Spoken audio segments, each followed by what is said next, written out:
Jika kamu tidak mendapatkan apa yang kamu inginkan, setidaknya jangan mengambil apa yang sudah menjadi milik orang lain. Karena setiap orang pasti punya hati nurani dan dua sisi kehidupan. Mungkin di hadapanmu dia akan merelakan sambil tersenyum, namun kita tak pernah tahu doa apa yang akan ia panjatkan kepada Tuhan untuk perbuatanmu.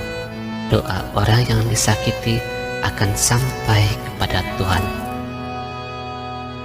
Tuhan adalah Maha Adil. Jadi kenapa kamu harus mengambil sesuatu yang bukan milikmu?